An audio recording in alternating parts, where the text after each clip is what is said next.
प्यारे बच्चों, आप कैसे हैं?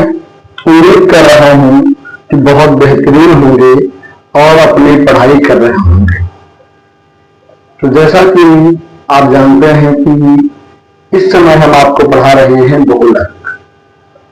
बहुलक का पॉइंट 2 से स्टार्ट है आपके एनसीईआरटी किताब से, जिसमें आपका सवाल नंबर 1 और सवाल नंबर 2 हमने आपको पिछली वीडियो में हल करवा दिया है ना। तो आज हम लोग हल करेंगे सवाल नंबर 3। तो देखो सवाल नंबर 3 क्या कह रहा है। सवाल नंबर 3 में कहा गया है कि निम्नलिखित आंकड़े किसी गांव के 200 परिवारों की कुल मासिक घरेलू व्यय के बंटन को दर्शाते हैं, तो इन परिवारों का बहुलक मासिक व्यय ज्ञात करो। ठीक है, साथ ही माध्य मासिक व्यय ज्ञात करो। तो प्यारे बच्चों, मैं आपको प्रश्नावली 11.1 में माध्य निकालना सिखा चुका हूं। आप उसी तरीके से, ठीक है, इसका भी माध्य निकाल सकते हैं। ठीक, इस वीडियो में मैं आपको बताऊंगा कि इसका हम बहुलक कैसे निकालेंगे। तो आइए देखते हैं। परीक्षा में आपको इस प्रकार के एक सारणी बना के देंगे और जिसमें हमारा मान दे दिया गया है और ये परिवारों की संख्या दी गई है। ठीक, इससे हमें निकालना है बहुलक। तो आप जानते हैं कि बहुलक का फॉर्मूला क्या होता है, उसमें किन किन अवयवों की आवश्यकता होती है। हम जानते हैं बहुलक बराबर L plus F1 minus F0 upon 2F1 minus F0 minus F2 और इनटू में H होता है। ठीक, तो इन सब की हमें वैल्यू चाहिए बहुलक निकालने के लिए। तो आइए स्टार्ट करते हैं प्रश्न को हल करना। देखिए यहां से सबसे पहले हम देखेंगे यहाँ कि इसमें हमारा F1 कितना है। F1 क्या होता है? देखो, जो इसमें सबसे बड़ी बारंबारता हो उसे हम कहते हैं F1। तो देख रहे हैं आप, इसमें से देखिए यहाँ इसमें सबसे बड़ी जो बारंबारता है, परिवारों की संख्या में बारंबारता फ्रिक्वेंसी है वो कितनी है? ये देखो यहाँ, ये हमारी है 40 ना। इसमें सबसे बड़ी बारंबारता 40 है। जो सबसे बड़ी बारंबारता होगी वही हमारी कहलाएगी F1।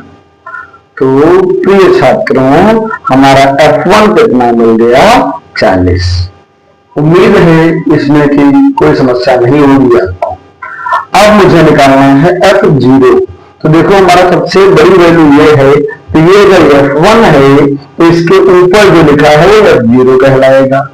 तो हमारा यहां से हम कह सकते हैं कि F0 का मान जो है वो है भैया आपका 24। ठीक, F0 हो गया 24। अब भैया हम निकालेंगे यहां से F2। तो देखो F2 क्या होगा? 1 के बाद में 2, ये हमारा F0 था और इसके नीचे क्या लिखा है? 35। तो F2 क्या हो गया आपका? ये 35। कोई समस्या हो बताएंगे। सबसे बड़ी वैल्यू जो होगी वो F1 होगी और उसके ऊपर जो होगा, पहले जो होगा वो F0 कहलाएगा और उसके बाद जो होगा वो F2 कहलाएगा। तो ये वैल्यू तो हमने निकाल लिया। अब मुझे फॉर्मूले में क्या कहता चाहिए? देखो यहाँ, अब हमें चाहिए L।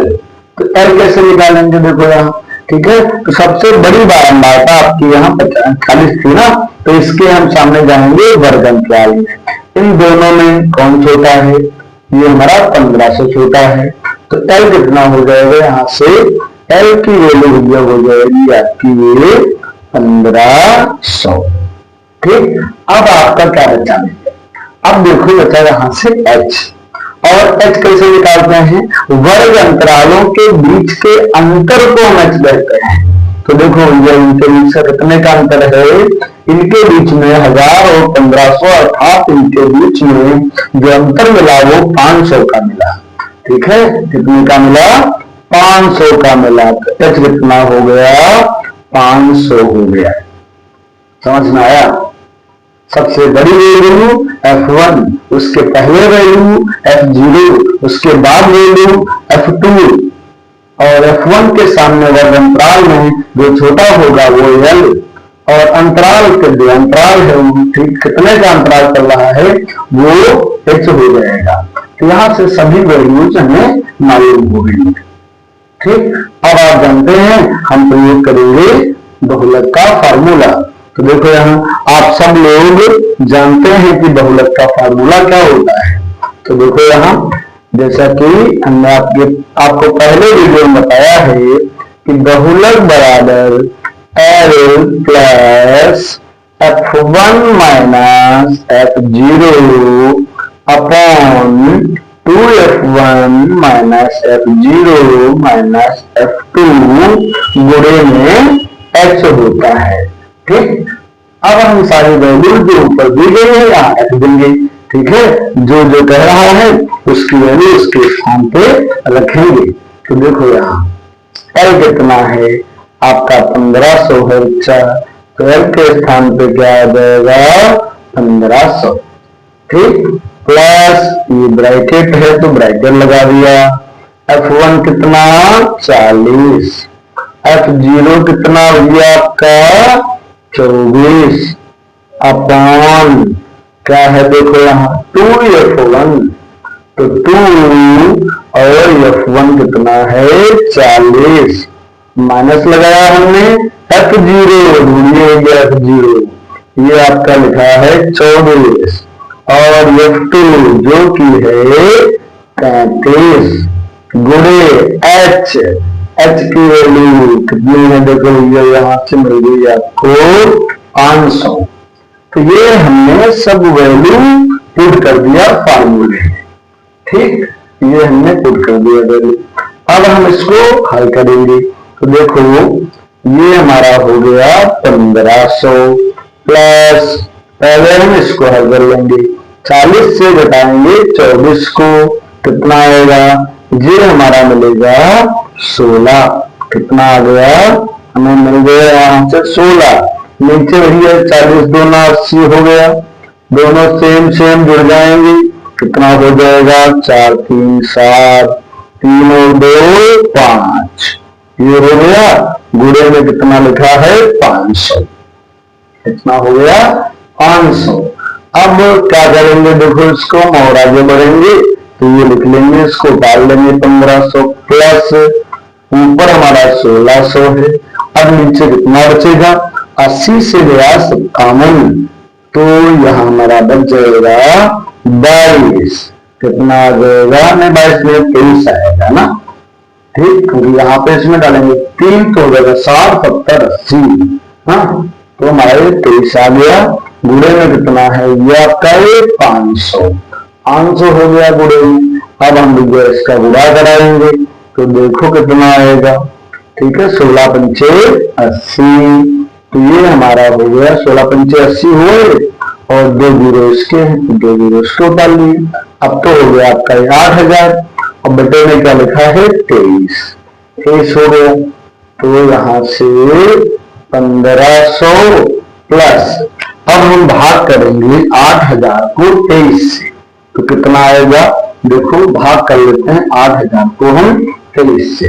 देखिए कितना आएगा यहाँ कितना आएगा देखो यहाँ 8000 को हम भाग करेंगे 23 से तो 23 से भाग करना 8000 को तो 23 चक्कू आएगा 69 घटाएंगे तो आएगा 11 यहाँ उतार लेंगे 0 को 110 हो गया। 23 चक्कू 92 यहाँ घटाएंगे तो हमारा बचेगा यहाँ से 18 और उतार लेंगे हम ये वाला ये हमारा उतार लेंगे यहाँ से इतना 0 उतार लेंगे इसको। ठीक है, तो इसको लगाएंगे 7 बार 161 घटाएंगे तो यहाँ 19 आएगा। ठीक है, पॉइंट लगा कर 0 उतार लेंगे यहाँ पे। ठीक, फिर हमने 8 बार लगा दिया। ठीक है, तो भाग करना आपको जानते होंगे कितना आएगा। तो ये हमारा मिल चुका है 347.83। इन दोनों को जोड़ दो कितना आएगा देखो यहाँ 7 ये 4 ना 5 3 8 1.83। ठीक, तो ये हमारा आंसर हो गया। तो उम्मीद है कि आप बहुलक निकालना सीख गए होंगे। अब इसके सभी प्रश्नों को आप अवश्य लगा लेंगे ये मेरा विश्वास है। आप मेरे कहने से एक प्रश्न को ट्राई कीजिए। अगर उसका आंसर नहीं आ रहा, नहीं हल हो रहा है, तो कोई बात नहीं, आप बताइए कि मैंने एक प्रश्न को हल करने की कोशिश किया लेकिन वो नहीं हल हुआ। लेकिन ऐसा होगा नहीं कि आप प्रयास करें और ना हो पाए। तो उम्मीद करता हूं इस प्रश्नावली के सभी प्रश्न आप लगा देंगे। अब ये प्रश्नावली ही नहीं, चाहे जो क्वेश्चन है ढोलक का, आप उसे फोड़ के आएंगे परीक्षा में, और एग्जाम में एक सवाल तो इसका 100% आना तय है। माध्य, माध्यक और बहुलक कम से कम आपका 6 से 8 नंबर देके जाएगा, और आप उसे छोड़ के नहीं आएंगे, ये मेरा वादा है। अगर आप हमसे जुड़े रहे तो आपको मैं एक एक सवाल एनसीईआरटी का हल कराऊंगा, और इसके बाद में अनसॉल्व के प्रश्नों को भी हल करूंगा। एग्जाम तक जो एग्जाम में पूछे गए हैं, बार बार सवाल आ रहे हैं, उन्हें भी हल कराऊंगा। अगर आपको हमारी वीडियो अच्छी लगी हो तो लाइक कीजिए, सब्सक्राइब कीजिए, जिससे आने वाली हर नोटिफिकेशन आप तक पहुंच सके और आप उसका लाभ उठा पाए।